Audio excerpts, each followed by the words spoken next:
Number one on the list of best Seahawks of 2022 can only really be one guy. I mean, when you come in replacing a decade long Seattle legend, one of the most legendary figures in Seattle sports history, when you've been kicked around the league for the better part of a decade, passed over, forgotten, derided, and mocked and ridiculed, and then you go out there and within a month and a half, you've made a vast majority of the team's fan base forget about that former player, that legend.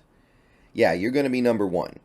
When you are the linchpin, the main cog, the most important piece of the part of the team that is actually good, that is actually driving you to victories, that is actually propelling you to a winning record in the postseason, yeah, it's going to be you. When you turn around your failed, disappointing career and suddenly start making Pro Bowls and making top five lists at your position across the entire league, yeah, it's going to be you. When you're one of the best stories across the entire NFL in terms of reclamation projects and redemption stories, yeah, it's going to be you. It's going to be this guy. It was always going to be this guy. Time for number one on the list of best Seahawks of 2022.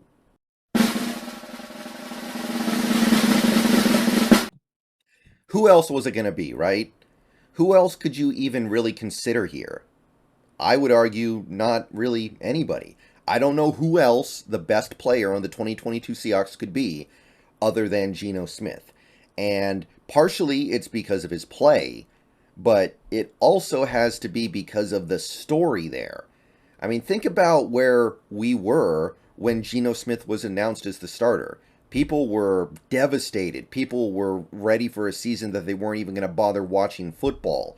People were thinking, okay, well, first you're going to trade Russell Wilson, and, I'm not a big fan of that. The games are not going to be as exciting now. But now you're going to stick me with Geno Smith, the guy who washed out of New York 8 years ago and has barely played since, the guy who got punched in the jaw by his own teammate, the guy who fired his agent because he didn't go in the first round after expecting to be a top five pick in 2013. That's the guy who's going to replace Russell Wilson?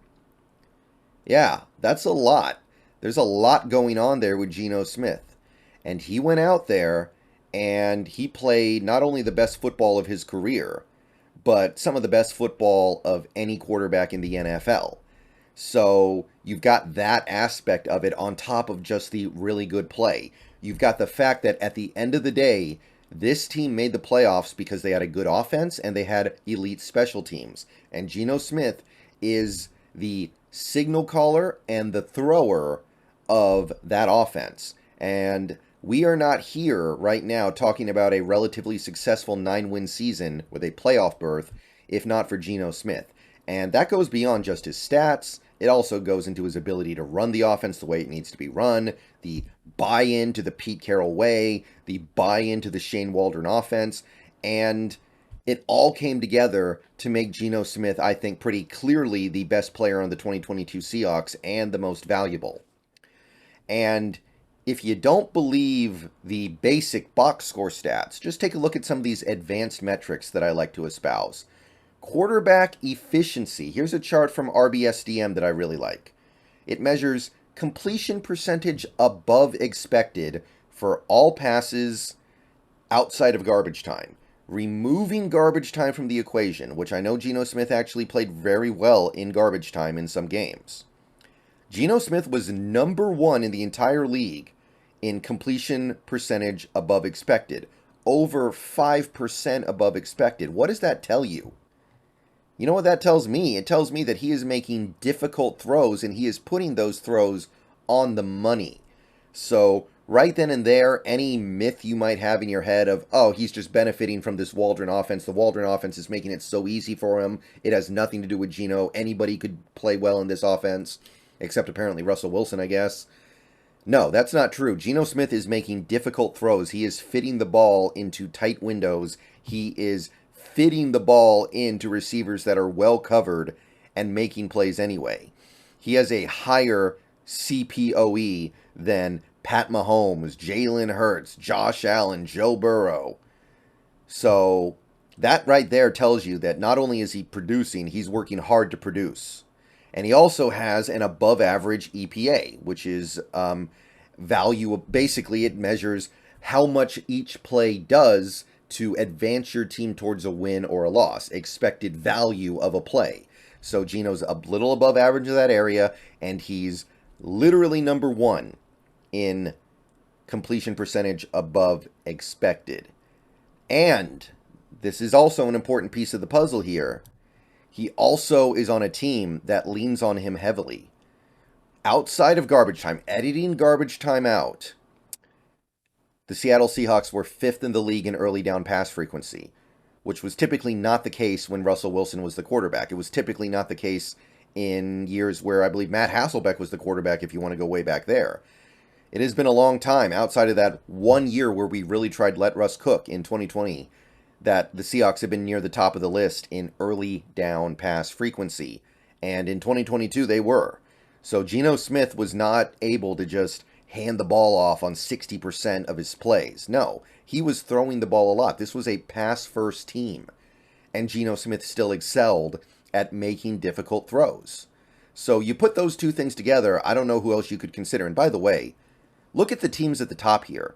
The Bengals, the Chiefs, two teams that are going to be meeting in the AFC title game in a week, or less than a week now. You've got the Bills, who advanced to the divisional round. You've got the Chargers, another playoff team. You've got the Eagles, a team that is one win away from the Super Bowl themselves. A lot of the better teams in the league up here. Even the Vikings. You could point out the Vikings here. They're fairly high. They had a good season. I mean, until, they remember they were the Vikings.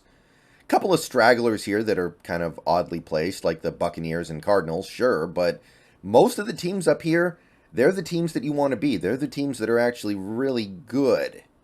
So, strong indicators that Geno Smith is the guy. And if you're not a big fan of the advanced stats, you can just look at the basic stats. You can go look at his box score numbers on PFR.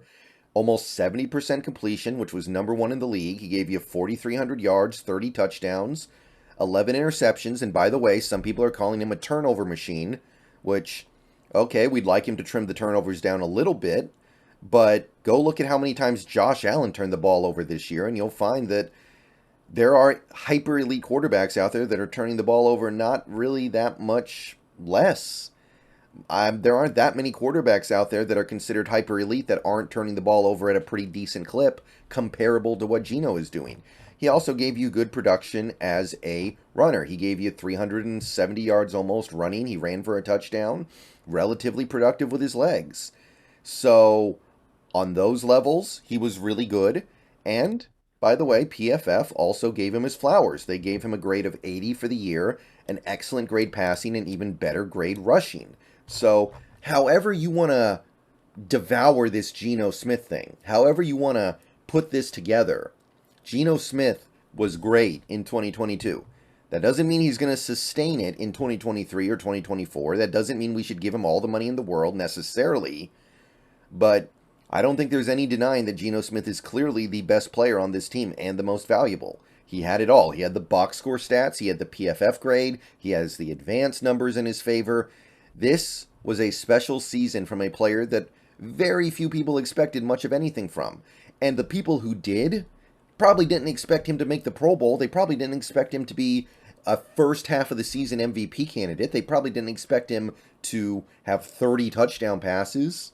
So, yeah, I don't see how it could be anybody else. It was always going to be Geno.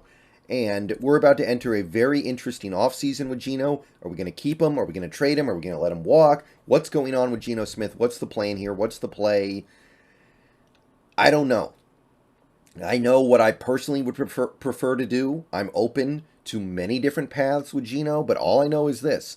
In 2022, he was the best player on this team. And without him, the motor of this team's success, which was their offense, does not go. He gave you everything that you could have hoped for and then some. So, yeah, Geno Smith is number one. I think it's a pretty clear-cut decision here. I never really considered anybody else. Let me know if you disagree. Let me know if you think it should have been somebody else. Let me know if you think there's some element here I'm not seeing. But as we head into this offseason, off a relatively successful 2022, I think Geno Smith is our best player. And personally, I look at that and I go to think to myself, hope he sticks around for another couple years. But that's a different conversation for a different part of this video series. All right. That's the end of this video series. There will be one more video I make in this vein discussing some other Seahawks players. But for now, this is going to be the end of the top 10 list. Hope you enjoyed. See you guys later. Go Hawks. And Geno Smith, you are the MVP.